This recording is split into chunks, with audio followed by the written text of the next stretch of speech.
बिस्मिल्लाहिर्रहमानिर्रहीम, अस्सलाम वालेकुम नाज़रीन। आप मेरा प्रोग्राम देख रहे हैं, मैं इमरान खान हूँ। आज प्रोग्राम में मैंने बड़ी ख़ास शख्सियत को दावत दी है और उनको बुलाने का मकसद ये है कि कोरोना वबा के हवाले से कुछ चीज़ें, कुछ इंसानों की इम्यूनिटी के हवाले से उनके ऊपर क्लैरिटी आ जाए ज़रा, हमें भी और आपको भी।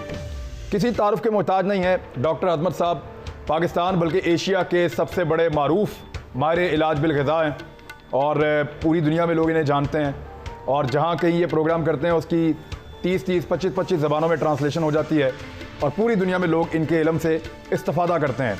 डॉक्टर साहब अस्सलाम वालेकुम। बहुत शुक्रिया सर ज्वाइन करने के लिए, बड़ी मेहरबानी। सबसे पहले मुझे ये बताएं कि ये कोरोना एक्चुअली है क्या, आपकी समझ में क्या है? कोरोना एक वायरस है। हमारी बॉडी में वेरियस किस्म के पैथोजेंस होते हैं। पैथोजेंस का मतलब है जरासीम। उसमें फंगस होती है, उसमें बैक्टीरिया होती है और उसमें वायरस होता है। ये वायरस जो है एक तो बहुत छोटे साइज़ की होती है और उसके बाद ये रेप्लिकेट बड़ी जल्दी करते हैं। इसमें वेरियस फॉर्म्स ऑफ वायरस होती हैं। एक वायरस होती है जो कि आरएनए वायरस होती है, एक वायरस होती है जो कि डीएनए वायरस होती है। डीएनए वायरसेस जो हैं वो बड़ी जल्दी हमारा क़ुव्वत मुदाफ़ियत जो है उसको काबू कर लेती है। और आरएनए वायरस जो कि जैसे कोरोना वायरस है, ये एक ऐसी वायरस है जिसको हमारे जिस्म को एक प्रॉपर फाइट करना पड़ती है। तो ये एक आरएनए वायरस है। एक वायरस के अंदर इंसान ने कोई कोडिंग डी कोडिंग की है, कुछ ना कुछ किया है इसका? मसलन मेरे ख्याल में इसमें ज़्यादा गहराई में जाएंगे तो लोगों को समझ में नहीं आएगी। मैं एक और आसान तरीके से समझा देता हूँ। मसलन अगर एक SARS-1 वायरस एक 4x4 ट्रक था, ठीक है, कोई हाफ टन पिकअप ट्रक जैसे टोयोटा के बड़े ट्रक्स होते हैं, तो ये वायरस उसी ट्रक की चैसी पे एक टैंक है। ठीक है, मैं समझ गया। आप समझ गए। प्लेटफॉर्म सेम है और इसमें थोड़ी सी इंजीनियर्ड है कि लोगों को एक वैक्सीन जो कि मेरे ख्याल में एक ट्रक की बत्ती है उसके पीछे लगा रहे हैं। मगर एक और आपको बात बताऊं, वेस्ट में जो वैक्सीन बन रही है वो इस वायरस को वीकन करके वो एक नॉर्मल जो प्रिंसिपल्स हैं वायरस बनाने के उसके मुताबिक नहीं बना रहे।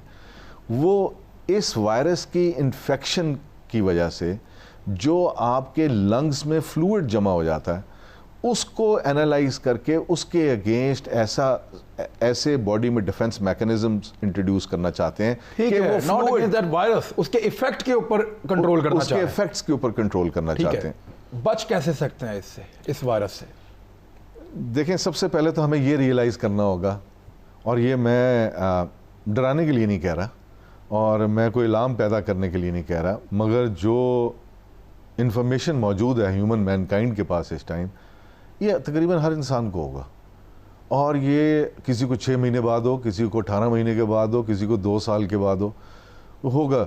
मगर इसमें एक बात हमें पता होनी चाहिए कि वो वायरस अशरफुल मखलूक़ात नहीं है, हम अशरफुल मखलूक़ात हैं। और दुनिया में बहुत ऐसी चीज़ें मौजूद हैं अल्लाह ताला ने हमारे डिस्पोजल पे दी हैं जो कोई इस वायरस को काउंटर करती हैं कि आप किस तरह, कौन से टेंजिबल स्टेप्स हैं जो आप ले सकते हैं जिससे आपकी क़ुव्वत मुदाफ़ियत बेहतर हो। आपके अपनी बॉडी ने जब फाइट करना है तो किसके ज़रिए करना है? आपकी अपनी क़ुव्वत मुदाफ़ियत ठीक होनी चाहिए। अगर क़ुव्वत मुदाफ़ियत ठीक है तो चांसेस ये हैं कि आपको सिर्फ 2 छींकें आएंगी, आप पॉजिटिव होंगे, आपकी बॉडी अपनी एंटीबॉडीज़ बनाएगी और आप एसिम्प्टोमेटिक रहेंगे, वो इस तरह ही जिस तरह आपको कोई फ्लू हुआ था। तो इसमें सबसे पहली जो ज़रूरत है, मैं लोगों को ये कहता हूँ कि अपनी खुराक की तरफ ध्यान दें। और लोगों के पास टाइम है मेरे ख्याल में। ये अगर आप यानी कि अपना खाने पीने का तरीका थोड़ा सा बदल लें तो आप ये देखेंगे कि ये वायरस इंशाल्लाह हमें कुछ भी नहीं कहेगा। क्या करें? यानी एक आम आदमी, आप कह रहे हैं मोटा नहीं होना चाहिए जी, और क्या करें? सबसे पहले तो हाजमा। एक तो इससे डरे ना आपके ख्याल में? हाँ, इससे डरे मत। और दूसरी बात यह है कि मैं अगर टेंजिबल स्टेप्स अगर बताऊं तो सबसे पहली बात कि आपको अपना हाजमा ठीक रखना है। एक बात याद रखिए कि आपका इम्यून सिस्टम जो है, हम मसलन मैं अपनी उंगलियां देख सकता हूं, मैं अपनी आंखें देख सकता हूं, अपने कान पकड़ सकता हूं, मगर मुझे ये नहीं पता कि मेरा इम्यून सिस्टम कहाँ पे है। हमारा इम्यून सिस्टम जो है वो हमारे स्टमक में है। 80% of our immune system is housed in our gut. अब आप ये देखिए, अगर आपका हाजमा ठीक है, अगर आपको कब्ज़ नहीं है, पेट ख़राब नहीं है, तो आपका इम्यून सिस्टम बेहतर फंक्शन कर रहा है। सो इसको, और अगर किसी का ख़राब है, उसको ठीक करने का क्या तरीका है? उसके लिए मैं 2-3 चीज़ें बताना चाहूँगा। मेरे ख्याल में सबसे पहले तो दही का इस्तेमाल ज़रूर किया करें। दही का इस्तेमाल करें जी पाकिस्तानी, नंबर 1। हाँ, दही का ज़रूर इस्तेमाल करिए, हाजमा ठीक करने का। दूसरी बात मैं ये कहूँगा कि लहसुन और अदरक का खूब इस्तेमाल होना चाहिए। हमारे यहाँ तो बहुत मिलती है लहसुन अदरक मिलती तो बहुत है, मगर लहसुन जो है हमारे गट में ऐसे पैथोजेंस जो कि हमारे इम्यून सिस्टम को कॉम्प्रोमाइज़ करते हैं, वो उनको रिमूव कर देती है। अच्छा, सो लहसुन एक एंटीवायरल भी है और हमारे स्टमक से क्लियर करती है उन पैथोजेंस को जिनका कोई रोल नहीं है अपर जीआई ट्रैक्ट। सालन में पका के खाएं। सालन में पका के खाने से उसकी इफादियत ख़त्म हो जाती है। ख़त्म या कम? कम हो जाती है। कम मेरे ख्याल में ख़त्म ही हो जाती है, क्योंकि हम बहुत ज़्यादा पकाते हैं। हम तो लहसुन को वैसे कैसे खा सकते हैं? लहसुन को बेहतरीन खाने का तरीका ये है कि उसके छोटे छोटे टुकड़े करें, उसको 5-7 मिनट हवा लगने दें। जब हवा लगती है तो उससे एक चीज़ बनती है जिसको हम एलिसन कहते हैं, जो कि बहुत ज़बरदस्त एक एंटी माइक्रोबियल पेप्टाइड है। ये वो सब्सटेंस होते हैं जो वेरियस प्लांट्स में मिलते हैं और वायरस और बैक्टीरिया और फंगस के ख़िलाफ़ काम करते हैं, और इनको हम एंटी माइक्रोबियल पेप्टाइड्स कहते हैं, और ये लहसुन में भरे हुए हैं। तो आप लहसुन खाइए, आपको एंटी वायरल प्रोटेक्शन भी मिलेगी। और खाने का तरीका ये है कि छोटे छोटे टुकड़े करके एक छोटी सी तुरी लीजिए, एक छोटी सी सेगमेंट लीजिए, उसके छोटे छोटे से आप हिस्से कीजिए और उसको आप पानी से निगल लीजिए खाने के बाद। एक लहसुन का पीस काफ़ी है। एक लहसुन का पीस एक दिन में खाएं। एक दिन में खाएं। अच्छा, उसके बाद एक और बात बताओ। अब अदरक आ गया, जिंजर। नहीं, मैं लहसुन के बारे में पहले बात पूरी कर दूं। वो ये कि अगर आप 25-30 दिन खाएंगे तो आपके अंदर से लहसुन की स्मेल आनी शुरू हो जाएगी। That is the time to stop. अच्छा जी, उसका मतलब ये है कि आपके वो एलिसन के कंपाउंड्स पूरे हो गए। सो एक बेहतरीन डिफेंस आपको मिल गया। और लहसुन कई लोगों को हजम नहीं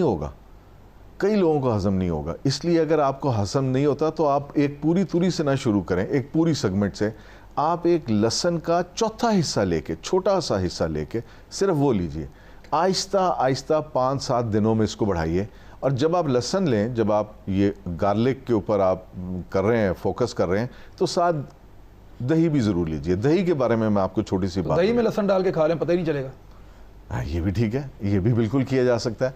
और उसको आप पानी से निगल, कई लोग चबाना नहीं पसंद करते हैं, वो पानी से निगल भी सकते हैं। और पानी से निगलें तो उसका फ़ायदा भी है ज़्यादा, और उसका फ़ायदा इस तरह ज़्यादा है कि यानी कि आपकी सस्टेन करेगा थोड़ी देर तक, आपकी बॉडी में वो लोअर पार्ट तक जाएगा, वो सारी डिलीवरी जो है वो पूरे गट में होगी। सो उसका बहुत फ़ायदा है। अदरक का कावा जो है, अदरक के बारे में मैं आपको थोड़ी सी एक बात बताता चलूँ कि हर साल, अब पता नहीं इस साल होती है या नहीं होती, तकरीबन 20-22 साल से मैड्रिड में एक कॉन्फ्रेंस होती थी जिसमें अदरक, लहसुन और ऑलिव ऑयल पे नई रिसर्च प्रेजेंट की जाती थी। 3 चीज़ों मैड्रिड हर साल इन 3 चीज़ों के लिए साइंटिस्ट इकट्ठे होते थे। अदरक के अंदर जितनी भी चीज़ें डिस्कवर की गई हैं, उन सब का रोल एंटी एजिंग है। वो prevention of pre majeure ageing करती हैं। और आप अदरक इतनी बड़ी दुनिया है, और अदरक क्या करता है, आपके स्टमक से हवा को खारिज करता है। सबसे पहला काम ये करता है। अदरक आपके स्टमक को सूद करता है, आपके इम्यून सिस्टम को खड़ा करता है दोबारा।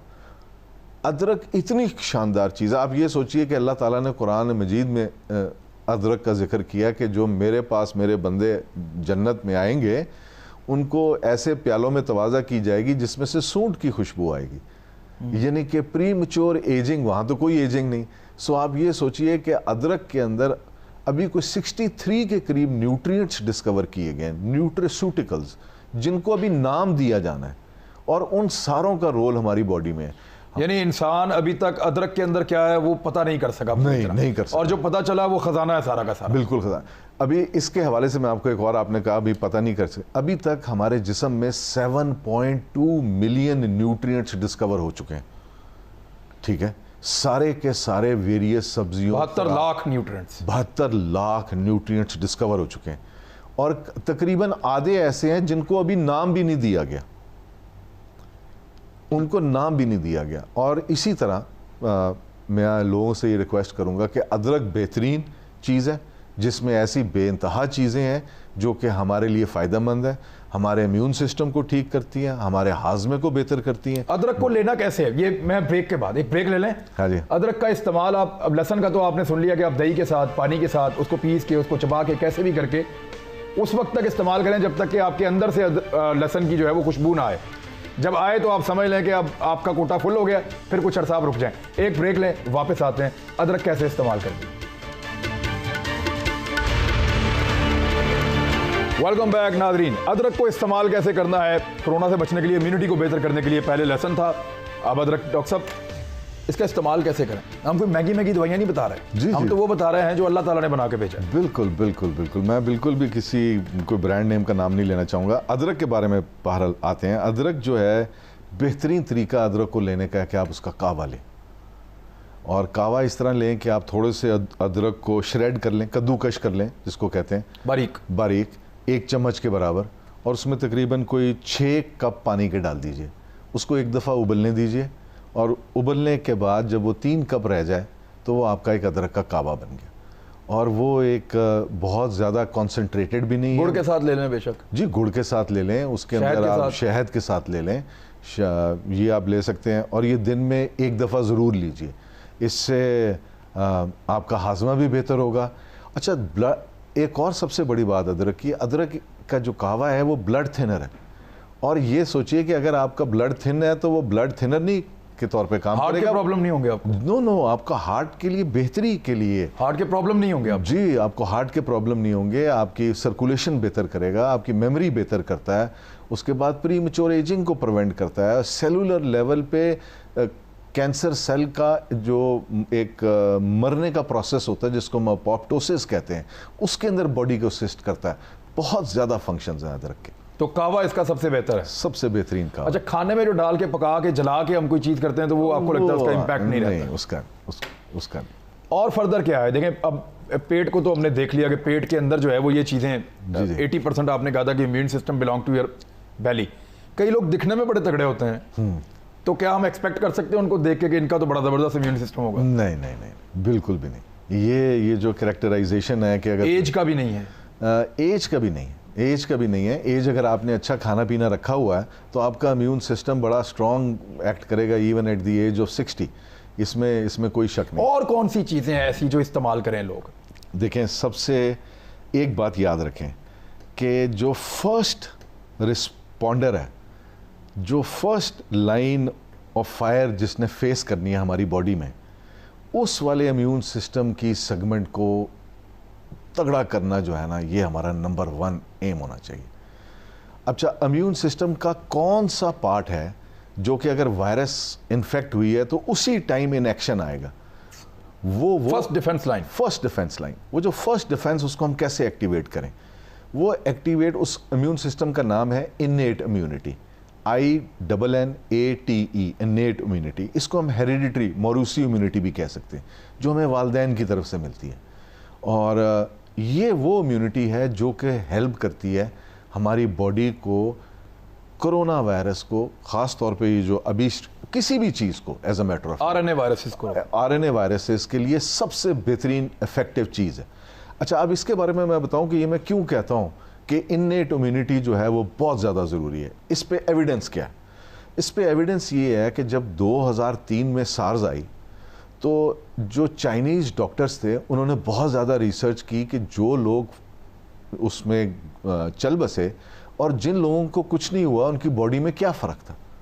जब उन्होंने ये देखा तो उन्होंने ये देखा कि जिन लोगों को रिलेटिवली लेस सिम्टम्स हुए या कुछ नहीं हुआ, उनकी बॉडी में विटामिन डी के लेवल्स बहुत हाई थे। मौरूसी तौर पे विटामिन डी ज़्यादा नहीं, मौरूसी नहीं आप कह सकते, शायद उनकी डाइट में था, विटामिन डी के लेवल्स बहुत हाई थे। ठीक है। उन्होंने पहली दफ़ा ये करना शुरू किया 2004-2005 में कि अपनी पॉपुलेशन को एज ए डिफेंस मैकेनिज्म के तौर पे ये गाइडलाइंस इशू की कि आप अपनी विटामिन डी के लेवल्स बेहतर रखें, धूप में जाएं, ऐसी चीज़ें खाएं, ऐसी चीज़ें खाएं या उसकी सप्लीमेंटेशन लें, जो कुछ भी है। मगर जब नेक्स्ट ईयर, जब 2 साल के बाद एक सेकंड उसकी आउटब्रेक हुई तो दे फाउंड आउट कि जिन लोगों के विटामिन डी के लेवल ठीक थे उनको भी सार्स ने इफेक्ट किया, उनमें भी मौतें वाक़या हुई।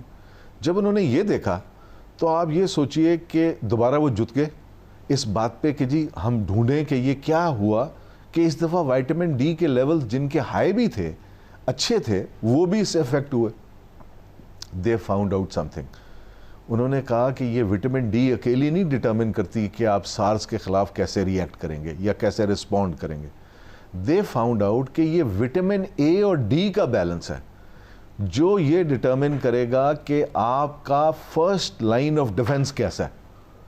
अब विटामिन ए जो है, मैं कोई नाम नहीं लेना चाहूँगा किसी ब्रांड का, अगले दिन वो शॉर्ट हो जाएगा तो जिस किसी को ज़रूरत है उसको भी नहीं मिलेगा, मगर मैं लोगों को, पब्लिक को ये बताना चाहूँगा कि कहाँ पे विटामिन डी अवेलेबल है नेचर में। आजकल जो सबसे बेहतरीन फल है, सबसे बेहतरीन फल है, मैं कहता हूँ उसको सोने के बराबर भी तोले ना तो वो फल महंगा है, वो है ऑरेंज कलर की जो खुबानी है। खुबानी जिसका रंग ऑरेंज है, थोड़ा सा ऑरेंज है, येलो वाली नहीं। येलो वाली थोड़ी मीठी होती है, ये ऑरेंज वाली थोड़ी फीकी होती है, मगर ये विटामिन ए में रिच फूड है। और ये ऐसी विटामिन ए है जो कि हमारी बॉडी को उसको कन्वर्ट करने के लिए उस फॉर्म में, जिस फॉर्म में हमारी इम्यून सिस्टम को रिक्वायर्ड है, कम से कम मेहनत करनी पड़ती है। अगर हमारा हाजमा ठीक नहीं भी है तो फिर भी ये काम करेगी। ये आपका विटामिन ए पूरा कर देगी। ये आपकी विटामिन ए पूरी करेगी। अगर आपको फॉर सम रीज़न खुबानी पसंद नहीं है तो आम आ चुके हुए। आम तो कोई ऐसा शख्स नहीं होगा कि जिसको पसंद नहीं है, सबको मिल जाते हैं, ठीक है, और सबको मिल भी जाते हैं। और आम जो है वो विटामिन ए में का रिच सोर्स है, और ऐसी फॉर्म ऑफ विटामिन ए है जो कि आपके लिए बेहतरीन है, आपके इम्यून सिस्टम को उसको उसमें कन्वर्ट करने के लिए। वो जो फॉर्म है उसको रेटिनोल पामिटेट कहते हैं, उस फॉर्म में कन्वर्ट करने के लिए इम्यून सिस्टम को कोई मेहनत नहीं करनी पड़ेगी। ठीक है। जो डायबिटिक लोग हैं वो आम का इस्तेमाल ना करें, वो ये खुबानी खाएं।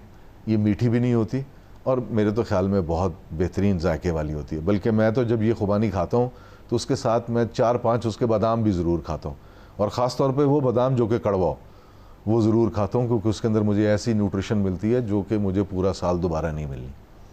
अच्छा जी बिल्कुल बिल्कुल। खुबानी के साथ उसका जो बादाम अंदर से निकलता है छोटा सा, उसको फेंके नहीं, उसको खा लें। जी जी, मसलन और अगर कड़वा है तो वो ज़रूर खा लें आप। जी, 4-5 बादाम खाने हैं आपने, और ये सिर्फ 10-15 दिन के लिए साल में खाने हैं। ये आपकी बॉडी को ऐसी चीज़ें प्रोवाइड करते हैं जो कि पूरा साल दोबारा नहीं मिलनी। सो ये खानी बहुत ज़्यादा ज़रूरी है। ये आपको कोरोना के ख़िलाफ़ भी प्रोवाइड करती है। उसके अलावा कुछ और चीज़ें मैं बताना चाहूँगा। कुछ लोग हैं, मसलन आपका first line of defence fail हो गया, ठीक है जी, आपको कोरोना हो गया, आपको 101 बुखार है, अब क्या करें? क्या हाइड्रोक्सी क्लोरोक्विन लें? अगर आपको हाइड्रोक्सी क्लोरोक्विन दी जाए तो उसके साथ जिंक लीजिए। जिंक जो है वो वायरस के ख़िलाफ़ बहुत बड़ा इफ़ेक्टिव एक टूल है। और हाइड्रोक्सी क्लोरोक्विन जो है ये नेचर में कहाँ मिलता है? ये जिंक आपको काजू में बहुत ज़्यादा मिलता है। ठीक। जिंक आपको कुछ नट्स हैं उसमें बहुत ज़्यादा मिलता है, खुश्क मेवा में मिलता है, खुश्क मेवों में मिलता है।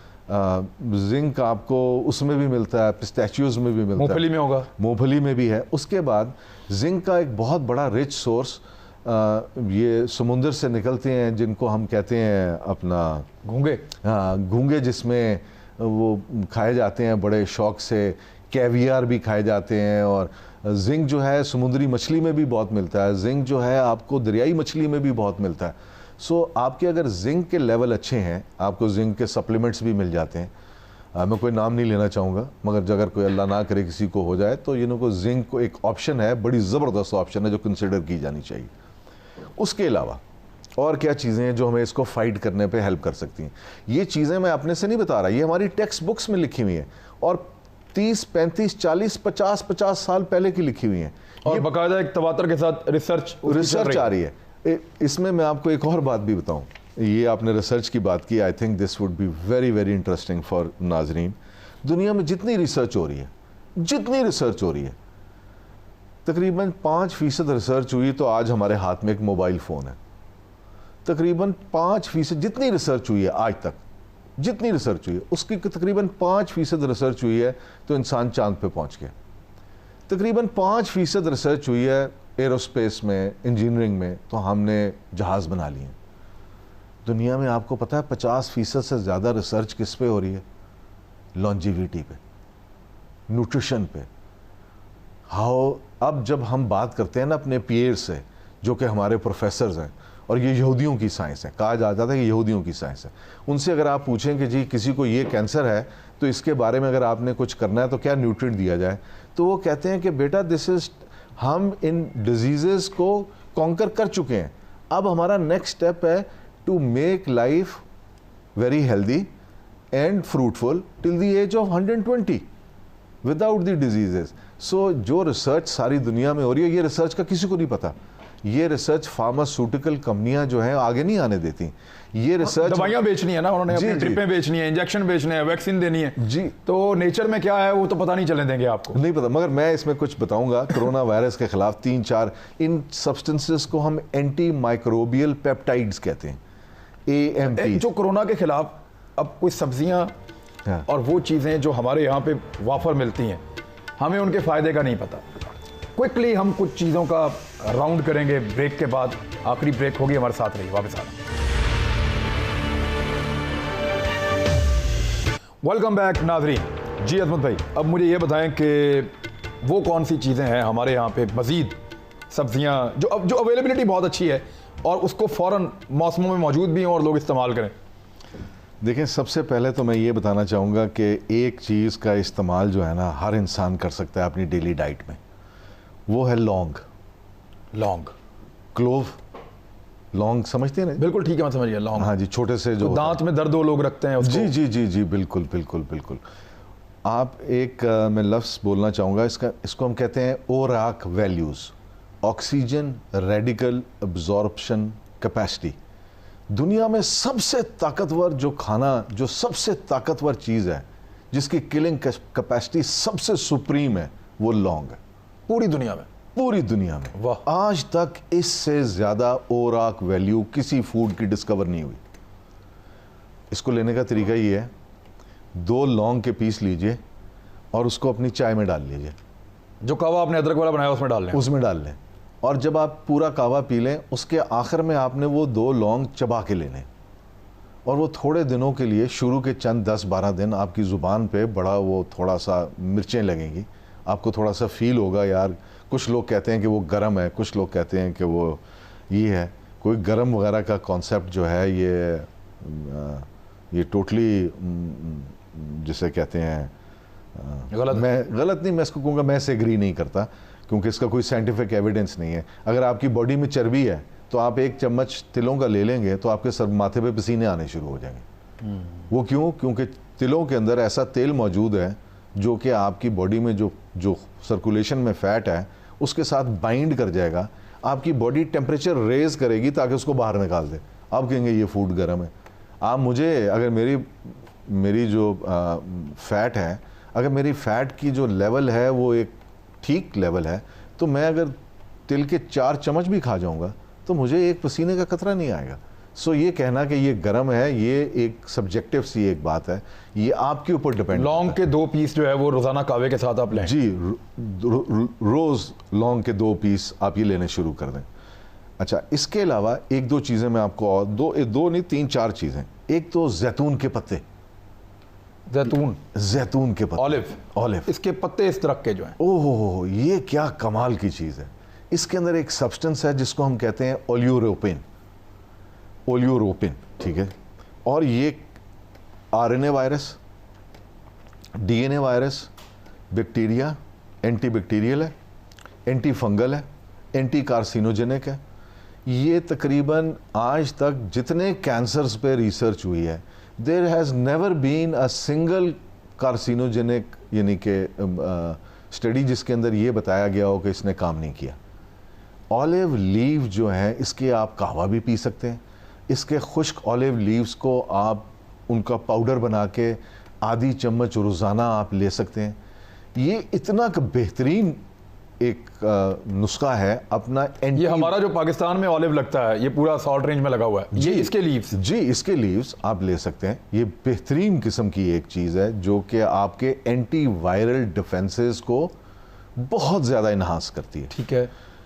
इसके अलावा कुछ चीज़ें और हैं। जो कि चाइनीज़ ने अपनी ये जो स्टडीज़ जिन्होंने प्रिंट की after this breakdown of corona virus, उसके अंदर they found out few things to be very very beneficial. और ये नहीं कि सिर्फ चाइनीज़ ने अभी इसको बेनिफिशियल देखा है, ये तकरीबन लिटरेचर में लास्ट 50 ईयर्स से रिपोर्ट होती आ रही हैं। मसलन क्या चीज़? हल्दी। हल्दी, अब हल्दी के अंदर एक सब्सटेंस है जिसको हम कुरकुमिन कहते हैं, CURCUMIN, कुरकुमिन। और ये तकरीबन 400 ग्राम हल्दी में से एक कैप्सूल निकलता है। 400 ग्राम में से एक कैप्सूल निकलता है। ये capsule highly potent form of anti inflammatory substance है। इसके अलावा ये एक एंटी माइक्रोबियल पेप्टाइड भी है जो कि एंटी RNA और DNA वायरस से इसके खिलाफ काम करता है। अगर आपके जिस्म में मोटापा है और आप अपना मोटापा कम करना चाहते हैं in order to get your immune system to do well against this pandemic, तो इट इज़ एसेंशियल कि you include some haldi in your diet. दूध के साथ ले रहे हैं हल्दी, यहाँ सदियों से लोग ले रहे हैं दूध में हल्दी डाल के आप पी लें। इसके पीछे बड़ा विजडम है दूध के अंदर हल्दी डाल के लेने का। इसकी वजह यह है कि जो हल्दी है वो जब तक फैट नहीं होगा हल्दी के साथ, वो अब्जॉर्ब नहीं होगी। अच्छा, इसलिए दूध के साथ लेते हैं। दूध के अब जो दो चीज़ें क्विकली बता दें, हमारा वक्त भी खत्म हो रहा है। और कौन सी चीज़ें? तीसरी चीज़ इसके हल्दी के अलावा एक तो दारचीनी है और एक जिसको हम मुलट्ठी कहते हैं, अंग्रेजी में लिकोरस और सिनेमन। मुलट्ठी वो गले के लिए लोग लेते हैं। जी, गले के लिए लोग लेते हैं। अब मुलट्ठी के बारे में मैं ये बताता चलूँ कि ये भी बहुत ज़बरदस्त एक एंटीवायरल है। और सिनेमन जो है एक बहुत ज़बरदस्त आपकी इंसुलिन रेजिस्टेंस कम करता है, यानी कि आपको मोटापे को कम करता है। आपकी बॉडी जो है it starts producing insulin and makes you lose weight faster अगर आप दारचीनी सिनेमन को लेना शुरू करें। और इन दोनों को लेने का, तीनों को हर्ब्स को लेने का तरीका ये है कि आप रात को खाने के बाद लें, ताकि रात को most weight loss occurs at night, immune system की सारी एक्टिविटी अकर्स एट नाइट। इसके अलावा मैं लास्ट बट नॉट लीस्ट मैं तमाम सामीन और कारीन से ये दरख्वास्त करूँगा कि स्लीप वेल, खूब सोएं। अच्छा, हाँ, रज के सोएं। हाँ, रज के सोएं, यानी कि 8 घंटे की नींद पूरी करें, 7-8 घंटे सोएं, मज़े करके सोएं, यानी कि और थोड़ी सी वर्जिश ज़रूर करें। अगर आप वर्जिश करेंगे तो आपको नींद भी बेहतर आएगी। अगर आप बिल्कुल आपका लाइफस्टाइल इनएक्टिव होगा तो आप ये देखेंगे कि आपको नींद भी ठीक नहीं आएगी। और सारा ये जो एक्टिविटी है, एक और मैं नींद के हवाले से बात करता चलूँ, मैं प्री मैच्योर एजिंग के बारे में अक्सर लेक्चर देता रहता हूँ। तो ये याद रखिए कि हर इंसान जब रात को सो जाता है ना, तो आपकी बॉडी के अंदर कारिंदे निकलते हैं जो आपके जिस्म को सुई धागा लेके रिपेयर करते हैं। ठीक है। सारे दिन में जो आपका डैमेज हुआ है ना, वो रात को रिपेयर होता है। और वो रिपेयर कब होता है? जब आप खूब बेहतरीन नींद सोते हैं। अगर आपकी नींद अच्छी नहीं है, एक तो आप यू विल एज क्विकली, झुर्रियाँ बढ़ेंगी, इम्यून सिस्टम भी कमज़ोर होगा, जल्दी बूढ़े हो जाएंगे, रिपेयर का अमल रुक जाएगा। और कोरोना वायरस भी यानी कि ज़्यादा आपको अफेक्ट करेगा। सो इसलिए गो बैक टू नेचर, चक्की का आटा खाएं, ठीक है।